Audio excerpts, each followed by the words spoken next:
नमस्कार किसान भाइयों, मैं राम बाबू सिंह अपने राम फार्मिंग चैनल में प्रेम पूर्वक स्वागत करता हूं। किसान भाइयों, आज की इस वीडियो में हम जानेंगे अनार की खेती कैसे होती है। इससे पहले किसान भाइयों, अगर हमारे चैनल पे पहली बार आए हैं, चैनल को सब्सक्राइब करें और बेल आइकन को जरूर प्रेस कर दें ताकि इस तरह की वीडियो जब भी मैं लेके आऊं तो इसका नोटिफिकेशन आपको सबसे पहले पहुंचे। किसान भाइयों, भारत अनार उत्पादन के मामला में पूरी दुनिया में नंबर 1 है। मतलब ये कि सबसे ज्यादा अनार का उत्पादन भारत में होता है।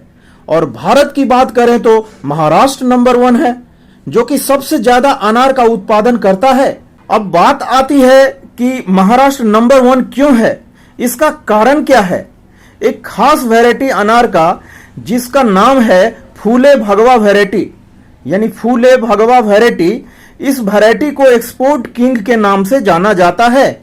इस वैरायटी को सुपर फूड भी कहा जाता है क्योंकि ये बहुत ही खास किस्म का अनार है। इसका रंग बहुत आकर्षक होता है, इसलिए ग्राहकों को बहुत लुभाता है। और उसके जो दाने हैं वो बहुत ही जूसी होते हैं, रसीले होते हैं और लाल रंग के होते हैं। विदेशों में इस वैरायटी के अनार के बहुत डिमांड है और महाराष्ट्र के जो किसान हैं इसी वैरायटी को उगा रहे हैं। इसलिए महाराष्ट्र के अनार की न सिर्फ भारत में डिमांड है बल्कि विदेशों तक में डिमांड होता है। जो किसान भगवा वैरायटी के अनार की खेती कर रहे हैं वो सालाना 1 एकड़ से 4 लाख रुपए से लेकर 7 लाख रुपए तक कमा रहे हैं। और जो किसान ऑर्गेनिक तरीके से अनार की खेती करते हैं उनकी कमाई इससे ज्यादा है। तो किसान भाइयों, आज इस वीडियो में सीखेंगे कि अनार की खेती कैसे होती है। अगर आप अनार की खेती करते हैं तो भगवा वैरायटी आपको क्यों चूज करनी चाहिए, इससे आपको क्या फायदा होगा। ये वीडियो थोड़ी लंबी हो सकती है, आप लास्ट तक जरूर बने रहिएगा। किसान भाइयों, अनार को सुपर फूड माना जाता है, इसलिए पूरी दुनिया में अनार खाया जाता है। अगर भारत की बात करें तो बड़े शहर, छोटे शहर, गांव, कस्बों में हर जगह आपको अनार के फल दिखेंगे, हर जगह आपको अनार की दुकान दिखेगी।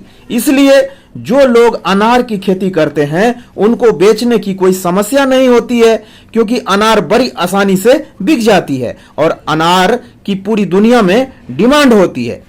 लेकिन किसान भाइयों, इसकी खेती है वो बहुत ही लिमिटेड एरिया में होती है। जैसे कि भारत के अलावा हम बात करें तो Spain, Morocco, Egypt, Iran, Afghanistan जैसे देशों में अनार की खेती होती है। इसके अलावा थोड़ी सी खेती अमेरिका में भी होती है, चाइना में भी होती है और म्यांमार में भी होती है।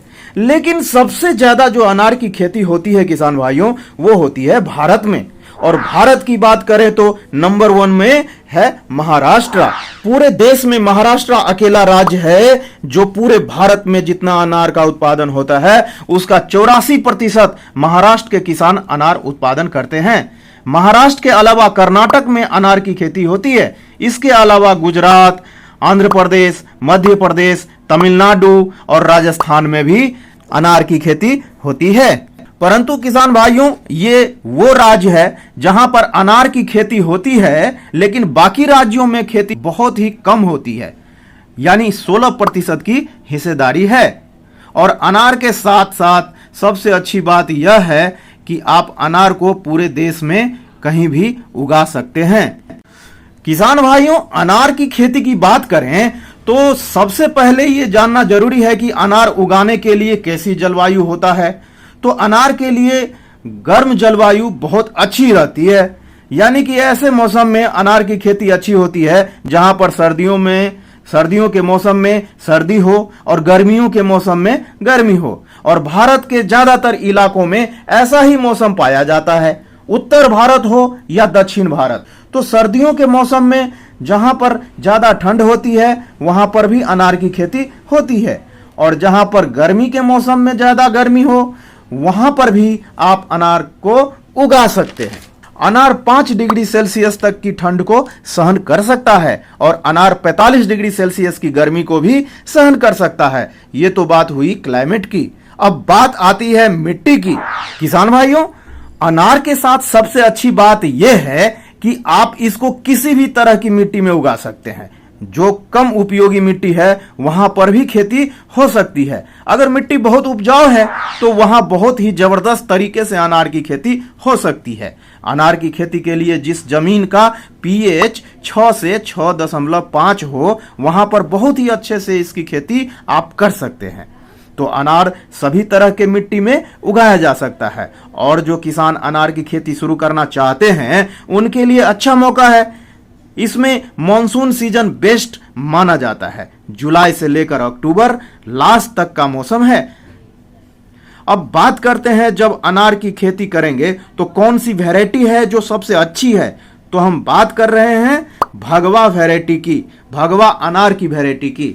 किसान भाइयों, महाराष्ट्र में किसान इसको बहुत ही ज्यादा मात्रा में उगा रहे हैं और विदेशों में इसकी ज्यादा डिमांड है, इसलिए इसके भाव किसानों को ज्यादा मिलते हैं और किसानों की कमाई ज्यादा होती है। और इस वैरायटी की एक और जबरदस्त बात है, इसका उत्पादन भी ज्यादा होता है। किसान भाइयों, भगवा अनार की वैरायटी को तैयार किया है Indian council of agriculture research यानी ICAR न्यू दिल्ली। और ये वैरायटी बहुत ही एडवांस्ड वैरायटी है। किसान भाइयों, इसको अलग अलग नाम से जाना जाता है, अलग अलग एरिया में अलग अलग नामों से जाना जाता है। इसको बहुत से किसान शेषाद्री के नाम से भी जानते हैं, अष्टगंधा के नाम से भी जानते हैं, मस्तानी कहते हैं कुछ इलाकों में जय महाराष्ट्र के नाम से भी जाने जाते हैं, कुछ इलाकों में इसको रेड डायना के नाम से भी जानते हैं, लेकिन ज्यादातर इलाकों में आप भगवा के नाम से बोलेंगे तो किसान समझ जाते हैं। अगर आप भगवा अनार की खेती करना चाहते हैं तो इसका नर्सरी से भी आप पौधा ले सकते हैं जो आपके नजदीकी हो, उससे खरीद सकते हैं, या अगर ना उपलब्ध हो तो आप ऑनलाइन भी मंगवा सकते हैं भगवा वैरायटी के नाम से। किसान भाइयों, अब इस फूले भगवा वैरायटी की ही खेती क्यों करनी चाहिए, इसका 2-3 कारण है। पहला कारण यह है कि जो फूले भगवा वैरायटी का अनार है इसका साइज बहुत बड़ा होता है, बहुत ही चमकदार होता है, इसका रंग आकर्षक होता है और जो खरीदार होते हैं वो इनको खरीदना ज्यादा पसंद करते हैं। इसका स्वाद बहुत जबरदस्त होता है, जूस की मात्रा बहुत ही ज्यादा होती है। किसान भाइयों, भगवा वैरायटी है उसमें जो फ्रूट क्रैकिंग की जो समस्या है वो कम देखने को मिलती है। इसी सब कारणों से भगवा वैरायटी बहुत ही अच्छा माना जाता है। जो किसान भाई इसकी खेती करेंगे उसको क्रैकिंग की खतरा नहीं होता है और ये वैरायटी 180 से 190 दिन में पककर तैयार हो जाता है। बहुत ही कम समय पर यह पक जाता है और ये फूले भगवा वैरायटी का एक पौधा आपको 30 किलो से लेकर 35 किलो तक का उत्पादन दे सकता है। ये तो बात हो गई वैरायटी की। अब बात आती है कि आपको अनार के पौधे कब लगाना चाहिए। किसान भाइयों, इसका प्लांटिंग सीजन सबसे बेहतर माना गया है मानसून सीजन का, यानी कि जब बारिश का मौसम हो तब अनार के पौधे बहुत अच्छे से लगते हैं। यानी कि जुलाई से लेकर अक्टूबर तक का आप अनार के पौधा को रोप सकते हैं। एक और सीजन है जिसमें आप फरवरी मार्च में भी रोप सकते हैं, क्योंकि अलग अलग इलाकों में अलग अलग तरह से मौसम होते हैं। यानी कि जब बहुत ज्यादा गर्मी ना हो और बहुत ज्यादा ठंड ना हो तो उस समय पर आप अनार की प्लांटिंग कर सकते हैं। किसान भाइयों, पौधे लगाने के लिए आपको इसका स्पेसिंग का ध्यान रखना बहुत जरूरी है, क्योंकि पौधे आपको किस दूरी पर लगाना है ये बहुत जरूरी है जानना। तो इस पौधे से पौधे की दूरी 12 फीट रखेंगे तो इसको बहुत ही अच्छा माना गया है साइंटिफिक तरीके से। और जो कतार से कतार की दूरी है उसको 15 फीट रख सकते हैं। तो आपके 1 एकड़ में पौधे लगेंगे 240 से लेकर 245 तक। किसान भाइयों, अगर दूरी कम करेंगे तो आपके पौधों की संख्या बढ़ जाएगी, लेकिन मोटे मोटे तौर पर आपको 1 एकड़ में अनार के 240 से 250 पौधे लग जाएंगे। किसान भाइयों, जब आप अनार लगा लेते हैं तो बात आती है इरिगेशन की, यानी सिंचाई की। आपको कितना पानी देना चाहिए। किसान भाइयों, अनार की एक ऐसा पौधा है जो बहुत ही कम पानी के साथ इसकी खेती हो सकती है, क्योंकि यह एक ऐसा पौधा है जो सर्दियों के मौसम में सुसुप्त अवस्था में चला जाता है, यानी कि स्लीपिंग मोड में चला जाता है। जब वापस से गर्मी का मौसम आता है तो उसमें फुटान आता है और उसमें अनार के फूल लगते हैं। उसके बाद फल बनना शुरू हो जाता है। तो अनार को 8 महीने पानी की आवश्यकता होती है।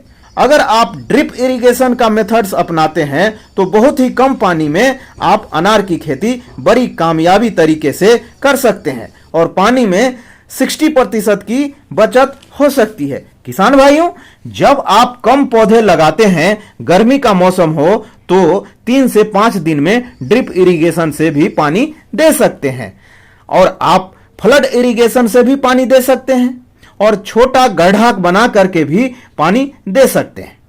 उसका 3 से 5 दिन सिंचाई करेंगे तो बहुत ही अच्छे से आपका पौधा पनप जाएगा और सर्दी के मौसम में आप 15 से 20 दिन में भी आप पानी दे सकते हैं। अनार आपका बहुत अच्छे से सरवाइव कर जाएगा और बारिश के मौसम में पानी की आवश्यकता नहीं पड़ेगी। अगर बारिश कुछ कम हो तो आप हर 10 से 15 दिन में एक बार पानी देंगे तो भी बहुत अच्छे से अनार की ग्रोथ हो जाएगी। किसान भाइयों, अब बात आती है फर्टिलाइजर की, यानी कि अनार है उसको कितनी खाद, कितना पोषण चाहिए। ये फल का पौधा है, इसलिए इसको पोषण तो चाहिए ही चाहिए। अगर आप केमिकल तरीके से खाद देंगे तो आप इसमें यूरिया दे सकते हैं, डीएपी भी दे सकते हैं, पोटास भी दे सकते हैं, बोरन भी दे सकते हैं। सभी पोषक तत्व वाली खाद आप दे सकते हैं। पौधा छोटा है तो आप पूरे साल में इसको 1 किलो खाद दे सकते हैं। ये जो मिक्सचर है खादों का, आप अलग अलग वक्त में दे सकते हैं। अगर 1 साल का पौधा है तो उसकी डिमांड अलग है, 5 साल का पौधा है तो उसकी डिमांड अलग है और 10 साल का पौधा है तो उसका ज्यादा खाद चाहिए होता है। किसान भाइयों, अगर आप ऑर्गेनिक तरीके से खेती करते हैं तो आपको उसमें वर्मी कंपोस्ट और गोबर की सड़ी हुई खाद भी डाल करके पोषण की पूर्ति कर सकते हैं। किसान भाइयों, अब बात आती है कि अनार में कौन सी बीमारियां लगती है, कौन सी कीटों का आक्रमण होता है। इसके लिए हम अलग से एक वीडियो बनाने वाले हैं जो आप लोगों को बहुत ही जल्दी देखने को मिलेगा। किसान भाइयों, इस वीडियो में दी गई जानकारी अगर आपको अच्छी लगी तो वीडियो को लाइक करें, अन्य किसानों तक शेयर करें और हमारे चैनल को सब्सक्राइब करना बिल्कुल भी न भूलें। धन्यवाद।